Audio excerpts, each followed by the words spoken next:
CM Revanth రెడ్డికి సంబంధించినటువంటి సర్కార్‌కు ఎన్ని మార్కులు పడతాయి? జూబ్లీ ఉప ఎన్నిక దాన్ని డిసైడ్ చేయబోతుందా అంటే కాంగ్రెస్ పార్టీలోనే అవుననే సమాధానం వస్తోంది. ముఖ్యంగా జూబ్లీ ఉప ఎన్నిక గెలుపు కాంగ్రెస్ పార్టీ పనితీరుకు నిదర్శనం అవుతుంది అనేది కాంగ్రెస్ పార్టీకి సంబంధించినటువంటి కీలక నేతలందరూ కూడా ఒప్పుకుంటున్నారు. ఈ నేపథ్యంలో పార్టీ ఈ జూబ్లీ టికెట్‌లో ఏదైతే పోటీ జరగబోతోందో బై ఎలక్షన్ వచ్చిందో ఆ బై ఎలక్షన్‌లో ఎలాగైనా గెలిచి తీరాలన్న కసితో అయితే కనపడుతుంది. ముఖ్యంగా బ్యాక్‌గ్రౌండ్ వర్క్ అయితే ఇప్పటికే స్టార్ట్ చేసింది.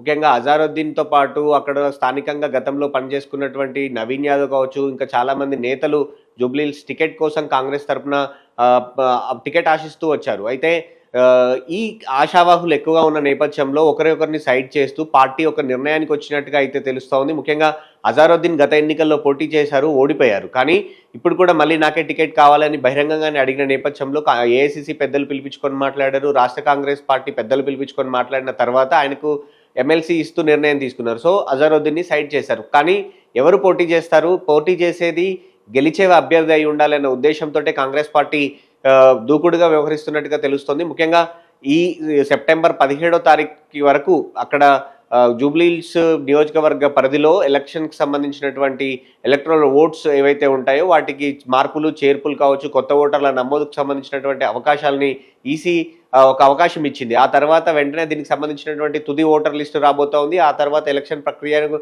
వేగవంతం చేయబోతోంది. అంటే దాదాపు అక్టోబర్‌లో దీనికి సంబంధించినటువంటి బైపోల్ నోటిఫికేషన్ వచ్చే అవకాశం ఉంది అనేదైతే కాంగ్రెస్ పార్టీ అంతర్గతంగా వాళ్ళకున్నటువంటి సమాచారం. సో ఈ నేపథ్యంలో కాంగ్రెస్ పార్టీ అభ్యర్థిని కూడా ముందే రెడీ చేసుకోవాలన్న ఉద్దేశంతో అయితే కనపడుతోంది. ముఖ్యంగా బీఆర్ఎస్ నుంచి దివంగత ఎమ్మెల్యే మాగంటి భార్య పోటీ చేసే అవకాశం చాలా ఎక్కువగా కనపడుతోంది. మాగంటి భార్య ఇప్పటికే జూబ్లీహిల్స్‌లో కొంత పని చేసుకుంటూ ఉన్నారు.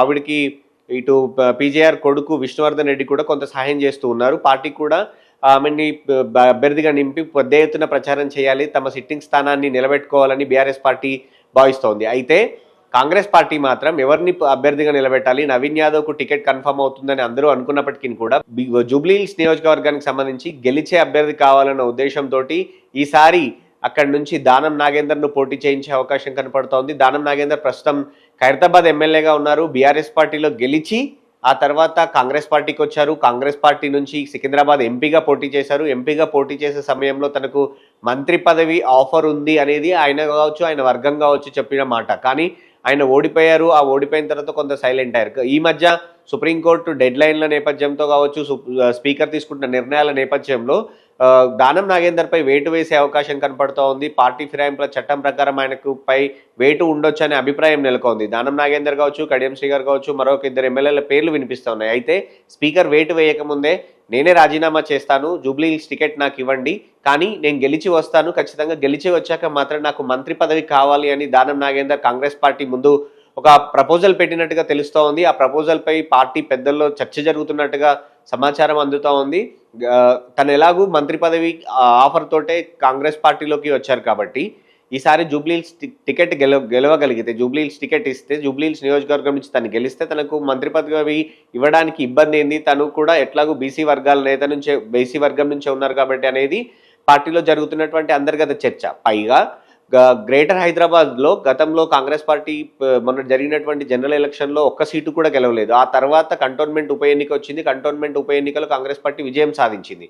సో గ్రేటర్ హైదరాబాద్ జోన్కి సంబంధించినటువంటి ఎమ్మెల్యేలు ఎవరు కూడా ఇంతవరకు పూర్తి స్థాయిలో అంటే ఒక్క కంటోన్మెంట్ ఉప ఎన్నికలు గెలిచినప్పటికీ కూడా ఎవరికి ఎమ్మెల్యేలు గతంలో అంతకుముందు గెలవలేదు కాబట్టి మంత్రి పదవి కూడా ఇవ్వలేదు. పైగా మంత్రి పదవులు ఇంకా ఖాళీలు ఉన్నాయి కాబట్టి ఖచ్చితంగా గెలిచిన వాళ్ళకి గ్రేటర్ హైదరాబాద్ కోటాలో ఒక మంత్రి పదవి ఎలాగూ ఇవ్వాల్సి ఉంటుంది కాబట్టి అదేదో దానం నాగేందర్కి ఇస్తే తప్పేంది అనేది కొంతమంది నేతలు చేస్తున్నటువంటి ప్రపోజల్. దీనికి సంబంధించినటువంటి చర్చ అయితే జరుగుతూ ఉంది.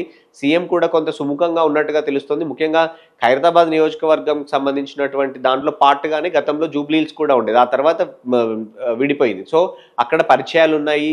గ్రేటర్ హైదరాబాద్కి సంబంధించినటువంటి పెద్ద నేతల్లో దానం నాగేందర్ ఒకరు కాబట్టి ఖచ్చితంగా పార్టీకి ప్లస్సే అవుతోంది. నవీన్ యాదవ్ లాంటి నేతలు గ్రౌండ్లో ఉన్నప్పటికీ కూడా కొంత దానం నాగేందర్ అంటే ఇట్లాంటి వాళ్ళు అంటే కొంత పరిస్థితి మారుతుంది. కాంగ్రెస్ పార్టీ శ్రేణుల్లో కూడా కొంత ఉత్సాహం వస్తుంది అనేది అయితే పార్టీ అంతర్గతంగా ఒక నిర్ణయానికి వస్తున్నట్టుగా తెలుస్తోంది. జూబ్లీహిల్స్ నియోజకవర్గం నుంచి జరిగే ఉప ఎన్నికలో దానం నాగేందర్ను పోటీలో నిలిపేందుకే దాదాపు పార్టీ అధిష్టానం కూడా మొగ్గు చూపుతున్నట్టుగా తెలుస్తోంది. ఒకవేళ దానికి సంబంధించినటువంటి నిర్ణయం తీసుకుంటే ఆ నిర్ణయం తీసుకున్న మరుక్షణమే ఖైరతాబాద్ నియోజకవర్గానికి దానం నాగేందర్ రాజీనామా చేయబోతా ఉన్నారు. సో ఫిరాయింపు వేటు కాకుండా రాజీనామా చేస్తారు కాబట్టి ఆ రాజీనామా యాక్సెప్ట్ చేయడం ద్వారా తనకి జూబ్లీహిల్స్ టికెట్ నుంచి పోటీ చేయడానికి ఇబ్బందులు ఉండవు అనేది కాంగ్రెస్ పార్టీ కావచ్చు, ఇటు దానం నాగేందర్ ఆలోచిస్తూ ఉన్నారు. కానీ ఆ తర్వాత ఖైరతాబాద్ ఉప ఎన్నిక కూడా వచ్చే అవకాశం ఉంటుంది కాబట్టి దాన్ని ఎలా ఫేస్ చేయాలనేది అప్పుడున్న పరిస్థితులు బట్టి ఫేస్ చేయొచ్చు. పీజేఆర్ కూతురు ఉంటారా అప్పుడు రేస్లో, ఇంకెవరు ఉంటారా అనేది తర్వాత సంగతి. కానీ ముందైతే పార్టీ అధికారంలోకి వచ్చి 2 సంవత్సరాలు పూర్తి కావడానికి వచ్చే డిసెంబర్తో 2 సంవత్సరాలు పూర్తవుతున్న నేపథ్యంలో పార్టీ పనితీరుకు సంబంధించి కావచ్చు, సీఎం రేవంత్ రెడ్డికి సంబంధించి కావచ్చు, అందరి పనితీరు ఎలా ఉందనే దానికి సంబంధించి అయితే ఒక రిజల్ట్గా దీన్ని భావించే అవకాశం ఉంటుంది. అందుకనే గెలిచే గుర్రానికే టికెట్ ఇవ్వాలనే సిద్ధాంతాన్ని నమ్ముతూ ఈసారి జూబ్లీహిల్స్ బైపోల్ నుంచి దానం నాగేందర్ను పోటీ చేయించే అవకాశాలు అయితే చాలా మెండుగా కనిపిస్తూ ఉన్నాయి.